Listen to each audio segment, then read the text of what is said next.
Assalamu alaikum. So this is for the brother I've been arguing with for the past couple days. He finally answered my question after beating around the bush for 3 days, saying his monitor went bad, and even before that he was just beating around the bush, telling me, oh, read what I posted, but it never said who sits at the right hand of God. And he finally came out and said Jesus does. Jesus sits at the right hand of God. Alright. Well, what does that mean? One, it means Jesus is not God because he sits at the right hand of God. So he's not God. Otherwise, there'd be more than one God. There'd be God the Father, the main big God, the God, the big God, and God the Son. Oh my God, look at that.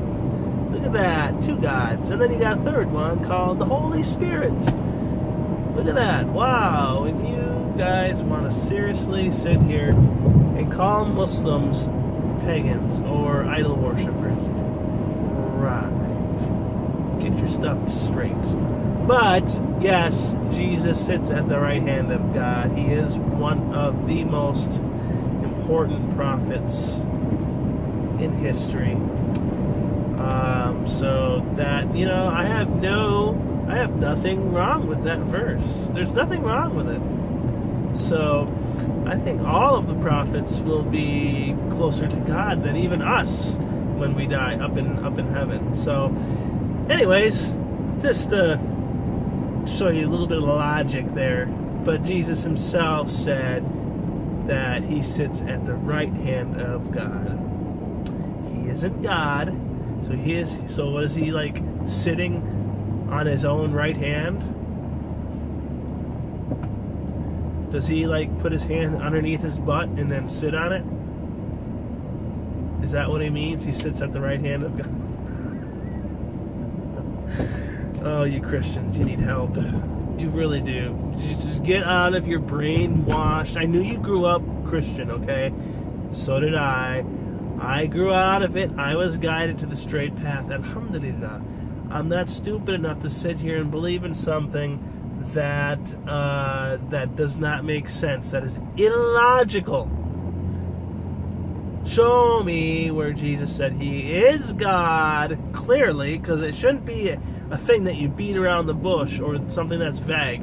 If Jesus was God of the Old Testament, he would have made sure everybody knows, okay?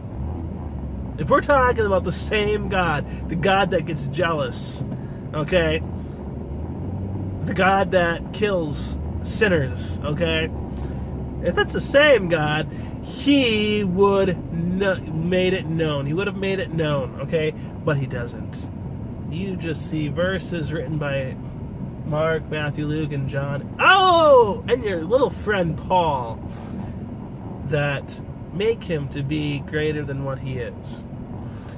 And I can guarantee it, on the day of judgment, you're going to go up to Jesus. He's going to be on earth just like the rest of us. He's going to be resurrected just like the rest of us. Because right now, he's not dead. Jesus is not dead.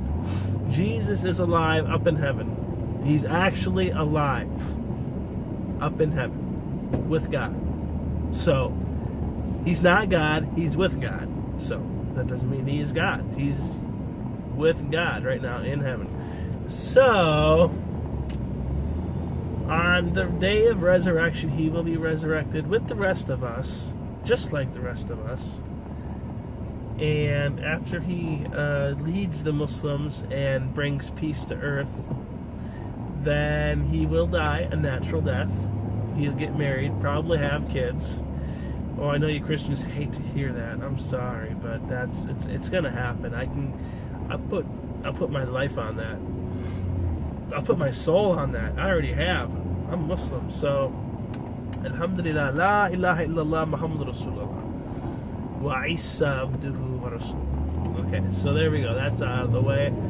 So Alhamdulillah, at least I'm not going to go to hell for idolatry.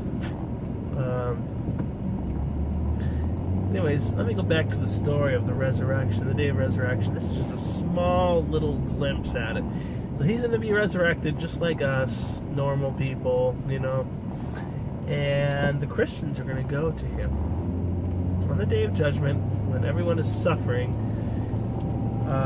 People are going to say, well, we worshiped you, Jesus. We worshiped you as our God. And then Allah, the real God, will say to Jesus, did you tell these people to worship you?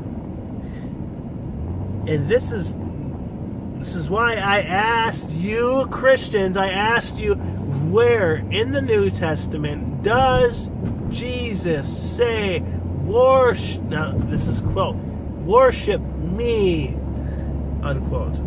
Where does Jesus say that?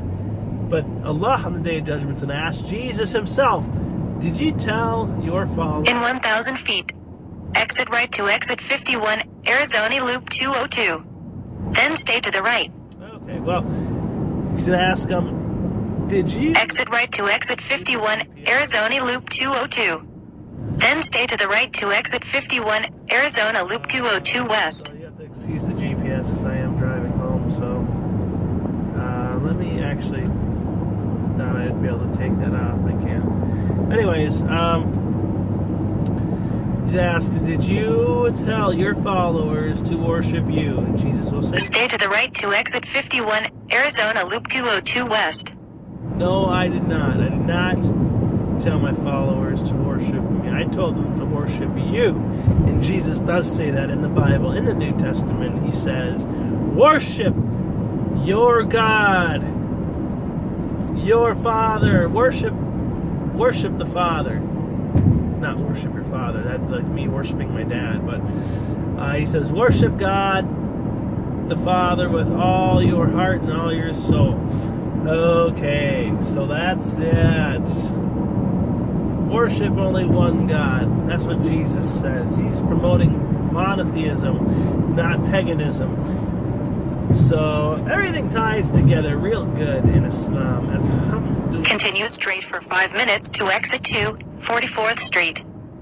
But yeah, Christians, come forward with your proofs. Alright, come forward with your proofs. And convert me to Christianity.